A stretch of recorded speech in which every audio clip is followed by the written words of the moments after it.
अस्सलाम वालेकुम students, I hope you doing well. और आप सबकी ईद जो है वो अच्छी गुजरी होगी। उसके बाद जो फाइनल टर्म की जो एक्टिविटीज़ हैं वो स्टार्ट हो चुकी हैं अब। और आपके जो जितना भी इंजॉय करना था आपने अब कर लिया। अब जो स्टडी को आपने कंसर्न करना है सबसे ज़्यादा, स्टडी के लिए सीरियस हो जाएं बिकॉज टाइम काफ़ी शॉर्ट है फाइनल टर्म की। जैसे कि एक्टिविटीज़ स्टार्ट हो चुकी हैं जिसमें GDBs वगैरह ओपन हो रहे हैं, कुछ क्विज़ वगैरह ओपन हो रहे हैं। अब क्विज़ 3 और क्विज़ 4 जो है वो आपके फाइनल टर्म में इंक्लूड होगा। उसके अलावा GDBs हैं और GDBs के क्वेश्चन आ रहे हैं। आफ्टर दैट आपके जो फाइनल टर्म के एग्जाम्स हैं वो भी इसी तरह जल्दी से आ जाएंगे। तो उसके लिए प्रिपरेशन जो है वो अभी से स्टार्ट कर दें। और अगर आपने अभी से प्रिपरेशन स्टार्ट नहीं की तो at the end of the time यानी आपको फिर फाइनल टर्म में जो है वो मुश्किल होगी और आप फिर बहुत ज़्यादा फिर वो टेंस हो जाएंगे। तो उसके लिए उससे पहले ही आप थोड़ा सा प्रिपरेशन जो है वो करना स्टार्ट कर दें और अपनी स्टडीज़ को सीरियस ले लें अब। इसके अलावा एट द एंड यानी कि टाइम पे, पूरे टाइम पे आप पूछते हैं, फिर स्टूडेंट्स पूछते हैं कि हमें कुछ शॉर्टकट वे इस तरह बता दें या हमने एक दिन में तैयारी करनी है या 2 दिन में तैयारी हम कैसे करें।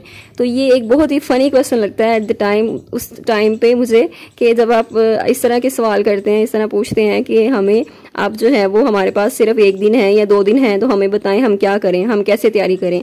तो ये बताना जो है वो बहुत मुश्किल है कि आप 1-2 दिन में कैसे आप नॉलेज को, अपने पूरे नॉलेज को इस तरह अपने माइंड में ट्रांसफ़र कर सकते हैं। और दिस इज़ नॉट पॉसिबल कि आप 1 दिन में ही सब कुछ जो है वो कर लेंगे।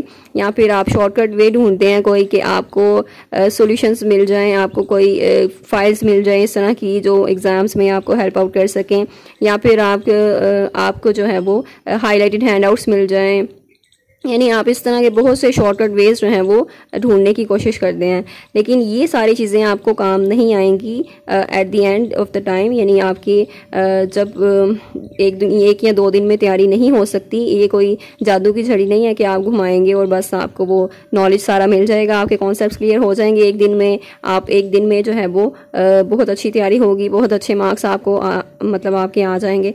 तो वो चीज़ें पॉसिबल नहीं होती। तो बजाय इसके कि आप ये शॉर्टकट वे ढूंढें, तो आपके पास इनफ टाइम है अभी, तो अभी से आपकी प्रिपरेशन जो है वो आप स्टार्ट कर दें। तो आपको जो फाइनल टर्म के एग्ज़ाम्स में कोई मुश्किल नहीं आएगी। आपके जो एग्ज़ाम्स हैं वो भी अच्छे होंगे, आपके पास नॉलेज होगा, आप कॉन्फिडेंट होंगे कि आप उसको हैंडल कर सकते हैं, आप उसको कवर कर सकते हैं। सो उस चीज़ के लिए आप अभी से प्रिपरेशन स्टार्ट कर दें काइंडली, बिकॉज आपके जो फाइनल जो क्वेश्चन हैं उसके बाद फिर मैं आंसर वो नहीं कर सकती कि आपको 2 दिन में आपकी तैयारी कैसे होगी या आपने 1 दिन में तैयारी करनी है। तो वो बहुत मुश्किल हो जाता है। आई नो कि कुछ स्टूडेंट्स जो हैं वो जॉब होल्डर्स भी होते हैं, लेकिन वो थोड़ा सा टाइम अभी निकाल सकते हैं और थोड़ा टाइम अपनी स्टडी के लिए निकालें और बाकी जो एक्टिविटीज़ हैं उसको आप थोड़ा साइड पे कर दें और स्टडी को टाइम दें। और अगर आप स्टडी को टाइम देते हैं, थोड़ा सा टाइम निकालें उसके लिए, चाहे आप शॉर्ट लेक्चर्स ही प्रिपेयर कर लें और थोड़ा अभी जो है वो मैनेज करना स्टार्ट कर देंगे, देन ही आपका कुछ जो है वो फाइनल टर्म में आपको कोई परेशानी नहीं होगी। इसके अलावा कुछ GDB के सोल्यूशन जो हैं वो कल मैंने अपलोड किए थे, बट अनफॉर्चुनेटली वो सारे जो सोल्यूशंस जो थे, जब एक वीडियो रिकॉर्ड हो रही थी तब जो साउंड थी वो रिकॉर्ड नहीं हुई और इसकी वजह से कुछ वीडियोस आपको नज़र आएंगी कि उसमें सोल्यूशन जो है वो हाफ एन वीडियो पे जाके आपको सोल्यूशन मिल रहा था। वो इसलिए था क्योंकि GDB को मैंने पूरा एक्सप्लेन किया था, उसको एक्सप्लेन करने पे इतना टाइम लगा था, इसलिए वीडियो भी लेंथी हो गई थी उस टाइम। और 5 वीडियोस आई थिंक मैंने उस टाइम रिकॉर्ड की थी 1 आवर में। और वो सारी जो है वो साउंड, जो मेरी जो वो मेहनत थी वो वेस्ट हो गई और अनफॉर्चुनेटली वो सारी साउंड रिकॉर्ड नहीं हुई और जिसकी वजह से फिर स्टूडेंट्स को काफ़ी मुश्किल होगी। आपको उसमें मैंने गाइडलाइंस भी दी थी आपको कि आपने GDBs को कैसे सॉल्व आउट करना है और उसका कॉन्सेप्ट क्लियर किया था कि उन्होंने क्वेश्चन बेसिकली क्या पूछा होता है, उसके बाद आप आंसर उसको कैसे कर सकते हैं। और जो भी सॉल्यूशन प्रोवाइड किया था, सॉल्यूशन को आपने एज इट इज़ कॉपी नहीं करना, बल्कि आपने सॉल्यूशन को अपने वर्ड्स में करना है, उसको आप पैराफ्रेज करें, अपनी वर्डिंग में करें, क्रिएटिव राइटिंग करें। बेसिकली आपको एक आइडिया मिल जाता है कि आपसे क्या पूछा गया GDB में, और जब आपको वो आइडिया मिल जाता है तो फिर आप अपने उसे सॉल्व आउट कर सकते हैं खुद से। ये ट्राई करें, इस तरह की कोशिश किया करें कि आप उसको खुद कर सकें, खुद ही अटैम्प्ट करें और जिससे आपका नॉलेज इंप्रूव हो, आपका कॉन्सेप्ट उसमें क्लियर हो और आपको जो है वो कुछ उसमें नॉलेज मिल सके। अब जो GDB है PSY 404 का, ये GDB है जो कि आज अभी हुआ है, ओपन हुआ है। तो उसको आपने करना है, पहले देखना है उसको क्वेश्चन क्या है, देन उसका जो कॉन्सेप्ट है वो देखना है, उसके बाद अंडरस्टैंड करने के बाद उसको फिर अपनी वर्डिंग में करना है। सॉल्यूशन भी आपको मैं बता देती हूँ, कुछ पॉइंट्स वगैरह इस तरह के हैं इसमें, और वो आपने कॉपी नहीं करना। अगर आप कॉपी करेंगे तो प्लेजरिज्म का इशू होगा, और प्लेजरिज्म का इशू होगा तो इट मीन्स आपको 0 मार्क्स मिलेंगे उसमें। तो अगर आप चाहते हैं कि आपको अच्छे मार्क्स मिलें तो उसके लिए आपको फिर वो जीडीबी का जो सॉल्यूशन है वो खुद ही राइट करना है, क्रिएटिव राइटिंग करनी है, उसको पैराफ्रेज करना है, अपनी वर्डिंग में उसको करना है, कॉपी नहीं करना, किसी की भी जीडीबी के सॉल्यूशन को कॉपी नहीं करना आपने। तो फर्स्ट ऑफ ऑल तो ये चीज़ है। एंड देन जीडीबी को आपने कैसे सॉल्व आउट करना होता है। कुछ स्टूडेंट्स जो हैं वो न्यू कमर हैं वीयू में, उनको आइडिया नहीं है कि जीडीबी क्या होता है। जीडीबी और असाइनमेंट में बेसिकली इतना डिफरेंस नहीं है, सिमिलैरिटीज ज़्यादा है, डिफरेंस कम है। डिफरेंस जस्ट ये है उसमें कि मार्क्स का डिफरेंस है। जीडीबी 5 मार्क्स की होती है, जो असाइनमेंट है वो 10 मार्क्स की होती है, 20 मार्क्स की होती है। सो जीडीबीज में क्या होता है, जीडीबीज में आपके जो ग्रेडेड डिस्कशन बोर्ड, इसकी फुल फॉर्म है, मींस आपको एक टॉपिक दिया जाता है डिस्कशन के लिए, उस पर आपने डिस्कशन करनी है। सेम लाइक असाइनमेंट में जैसे क्वेश्चन मिलते हैं वैसे ही जीडीबी में आपको क्वेश्चन दिया जाता है, उस क्वेश्चन का आपने आंसर करना होता है। और आंसर आपकी लिमिट वो बता देते हैं कि वर्ड काउंट जो है, वर्ड लिमिट होती है इसकी, जैसे असाइनमेंट में वर्ड लिमिट होती है 300 to 350 वर्ड्स में आपने वो राइट डाउन करना होता है आंसर। लेकिन जीडीबी में क्या होता है, जीडीबी में आपने 150 to 200 कभी लिमिट होती है इसकी, और कभी इसकी 200 से 250 तक लिमिट होती है। सो ये आपने जो इंस्ट्रक्शंस दी जाती हैं आपको इंस्ट्रक्टर की तरफ से, उसको आपने रीड आउट करना है। एंड देन आपको अंदाज़ा होगा कि आपने वर्ड लिमिट कितनी रखनी है, इसमें कितने वर्ड्स होने चाहिए और आप कितने वर्ड्स में उसको कवर कर सकते हैं। जो आपको इंस्ट्रक्शंस बताई जाती हैं आपने बस उसको ही फॉलो करना है। और अगर आप उसको फॉलो नहीं करेंगे, आपके वर्ड काउंट जो है कम होंगे या फिर वर्ड लिमिट आपकी कम होगी, तो आपको जो है वो आपके मार्क्स पे इफेक्ट होगा इसका, आपके मार्क्स डिडक्ट होंगे उससे। और आज तक जो भी मैंने जीडीबी सॉल्यूशन शेयर किए हैं उसमें ये हो नहीं सकता कि आपके जो अगर आप उसको अच्छे तरीके से समझ के करें ना तो आपके मार्क्स उसमें कम आए, या फिर आपके जो वो 0 मार्क्स आए उसमें, और फुल मार्क्स ही इंशाल्लाह आपके आएंगे।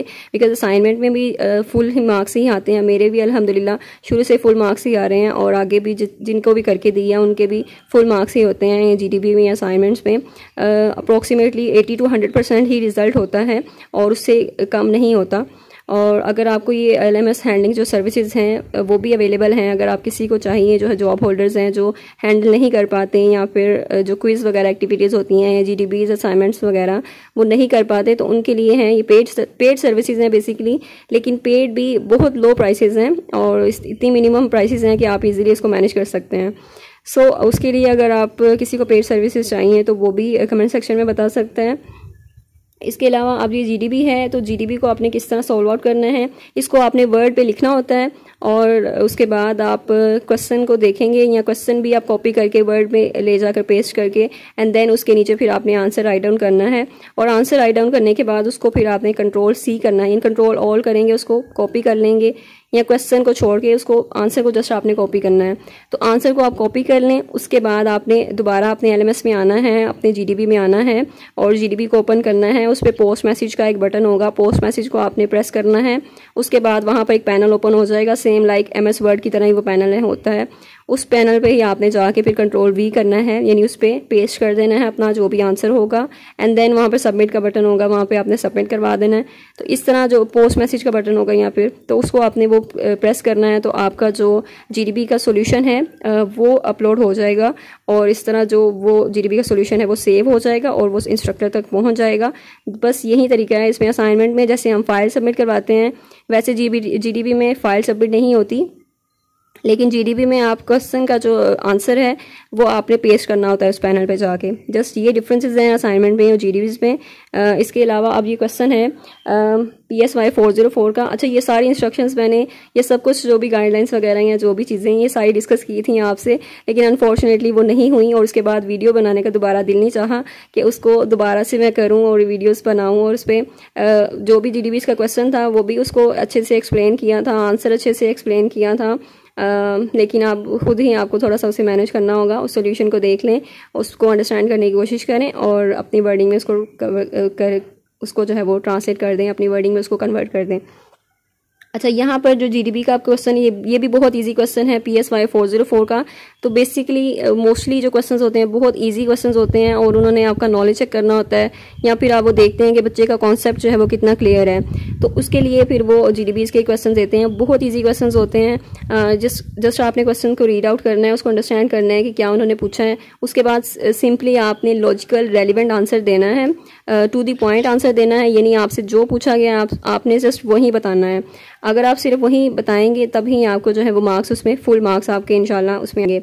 सो कंडक्ट डिसऑर्डर है, जैसे कि कंडक्ट डिसऑर्डर उसका पूछा गया है कि कंडक्ट डिसऑर्डर जो है वो कैरेक्टराइज्ड बाय अग्रेशन, यानी कि अग्रेशन से ही डिफाइंड होता है।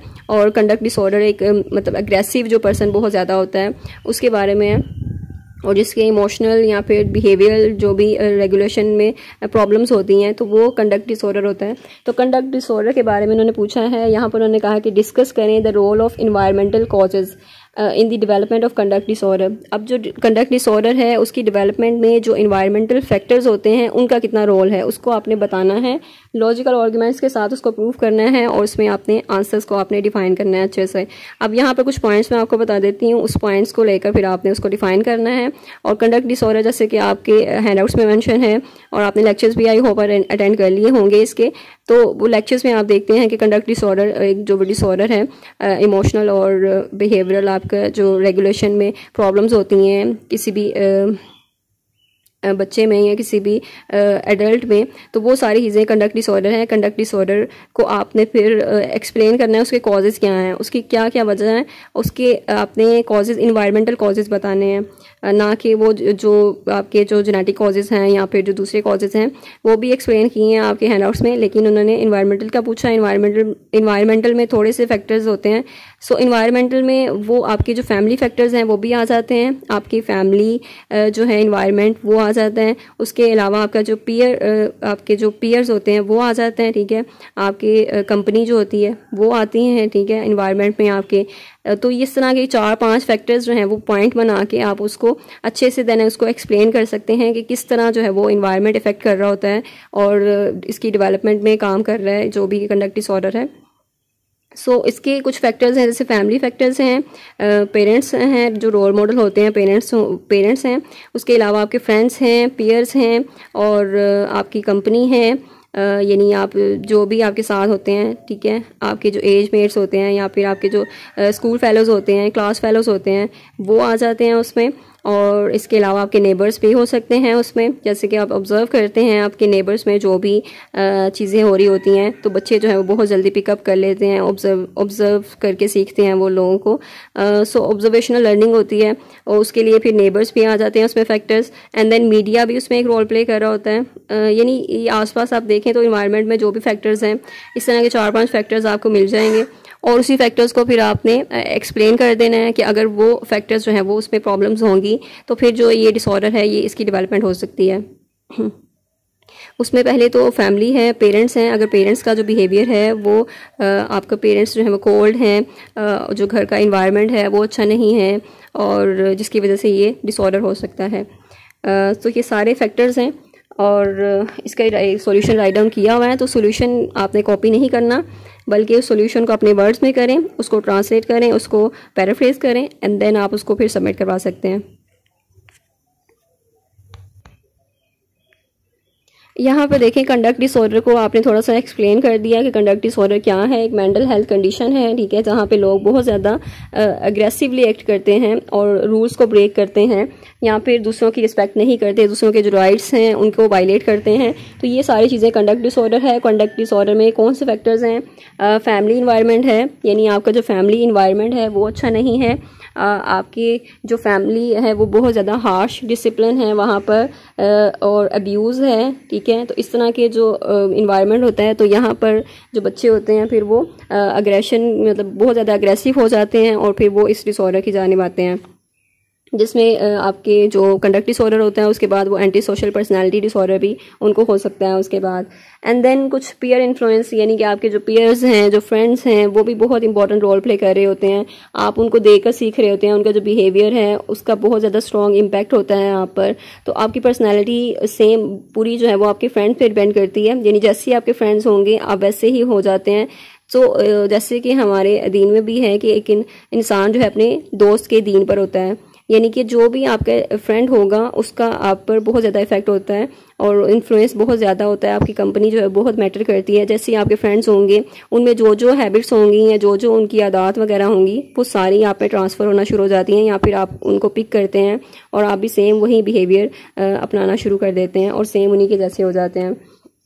तो इस पे बहुत ज़्यादा एक इंसान को जो है वो एक चूज़ी होना चाहिए कि अपने फ्रेंड्स को सोच समझ के वो फ्रेंड्स सर्कल बनाए अपना, और फ्रेंड्स जो है वो अच्छे फ्रेंड्स बनाए ताकि जो उनकी जो कंपनी अच्छी कंपनी है वो उन पे अच्छे असरात मुरतब करे और वो अपने आप को चेंज कर सकें, अपने आप को बेहतर बना सकें और अच्छी आदत को जो है वो खुद में ला सकें। सो यहाँ पर अगर पीयर इन्फ्लुएंस अच्छा नहीं होगा, जो फ्रेंड्स होते हैं आपके उनकी कंपनी अच्छी नहीं है या उनकी हैबिट्स अच्छी नहीं है, तो वो भी आप में ये डिसऑर्डर डेवलप कर सकती हैं। फिर कम्युनिटी नेबरहुड आ जाता है, यानी आपके जो नेबर हैं वो भी अच्छे नहीं हैं, ठीक है। वहाँ पर बहुत ज़्यादा क्राइम है, वायलेंस है, पॉवर्टी है, लिमिटेड रिसोर्सेज हैं उनके, डिसऑर्गेनाइजेशन है। तो ये सारी चीज़ें आपके ये डिसऑर्डर डेवलपमेंट में काम कर रही होती हैं। और जो बच्चा है वो ऑब्जर्वेशनल लर्निंग, यानी वो अपने आसपास के माहौल से सीखता है, अपने नेबर से सीखता है, जैसे उसके नेबर करेंगे वो सेम वही बिहेवियर वो भी अपनाना शुरू कर देता है। नेक्स्ट है पेरेंटल मॉडलिंग, यानी इसमें पेरेंट्स का रोल कितना है। तो पेरेंट्स जो है बहुत इंपॉर्टेंट जो है रोल मॉडल होते हैं बच्चे के लिए। पेरेंट्स अगर एग्रेसिवली एक्ट करते हैं या एंटी सोशल होते हैं तो उसके लिए फिर बच्चे भी उसी तरह का बिहेवियर जो है वो अपनाना शुरू कर देते हैं, उसी तरह के एक्शंस परफॉर्म करना शुरू कर देते हैं जैसे कि वो देखते हैं कि उनके पेरेंट्स कर रहे हैं। सो ये ऑब्जर्वेशनल लर्निंग है, पेरेंट्स से ही बच्चे जो है वो सीखते हैं। और उसके बाद नेक्स्ट है मीडिया का बहुत इंपॉर्टेंट रोल है इसमें। और जैसे कि मीडिया पे हम टीवी जो वायलेंस मतलब देखते हैं टीवी पर, शोज़ में, मूवीज़ में या वीडियो गेम्स में या बच्चे कार्टून्स में जो देखते हैं, तो जो भी वो बच्चे देखते हैं वो चीज़ें अडॉप्ट करना शुरू कर देते हैं। तो इसी वजह से जो मीडिया है उसका भी बहुत इंपॉर्टेंट रोल है इसमें। मीडिया भी शेप कर रहा होता है आपके बिहेवियर को, आपके एटीट्यूड को। तो इसलिए जो मीडिया का इन्फ्लुएंस है, यानी कि जो मीडिया है वो एक इम्पॉर्टेंट जो इन्वायरमेंटल फैक्टर है जो कि आपके पर्सनैलिटी को शेप कर रहा होता है या बच्चे की जो एटीट्यूड है उसको डेवलप कर रहा होता है। और अगर मीडिया में ये सारी चीज़ें मिलेंगी, उससे एग्रेशन मिलेगा, और तो इसकी एग्रेशन की वजह से फिर उसके जो बिहेवियर है वो भी चेंज होना शुरू होगा, वो भी अग्रेसिव होना शुरू हो जाएगा और वो ये चीज़ें लर्न करना स्टार्ट कर देगा कि इस तरह का जो बिहेवियर होना चाहिए। हालांकि उसे नहीं पता कि कौन सी चीज़ें अच्छी हैं, कौन सी बुरी हैं, बस उसने जो देखना है उसने वही उसको अडॉप्ट कर लेना है, उसको उससे कॉपी कर लेना है। तो इस तरह फिर ये डिसऑर्डर जो है उसको डेवलप हो सकता है, कंडक्ट डिसऑर्डर। फिर इस तरह के जो फैक्टर्स हैं, अब ये जो फैक्टर्स हैं इनके आप नेम चेंज कर सकते हैं, इनको आप डिफरेंट वेज में बता सकते हैं। जैसे पेरेंट्स हैं तो पेरेंट्स का आप बता सकते हैं, फिर रोल मॉडल कर सकते हैं उसको को, जो हमारे पेरेंट्स हैं वो रोल मॉडल होते हैं। इस तरह फैक्टर्स जो हैं वो डिफरेंट उसके नेम चेंज कर सकते हैं आप, एंड देन उसके फिर जो भी उसके पॉइंट्स हैं उसको एक्सप्लेन आपने खुद ही करना है। उसके बाद फिर आपने बताना है कि जो डिफरेंट जो इन्वायरमेंटल फैक्टर्स हैं वो कितना ज़्यादा इंपॉर्टेंट रोल प्ले कर रहे होते हैं कंडक्ट डिसऑर्डर के होने में। लेकिन जो जेनेटिक हैं, जो दूसरे हैं बायोलॉजिकल फैक्टर्स या इंडिविजुअल फैक्टर्स, वो भी होते हैं, इंटरेक्ट करते हैं। लेकिन यहाँ पर जो इंटरप्ले है, यानी कि सारी चीज़ें मिलकर ही बहुत इंपॉर्टेंट रोल प्ले कर रही होती हैं। आपकी इंडिविजुअल, बायोलॉजिकल, जेनेटिक जो है, इसके अलावा इन्वायरमेंटल फैक्टर्स, ये सारी चीज़ें मिलकर ही जो एक रोल प्ले करती हैं कंडक्ट डिसऑर्डर के होने में।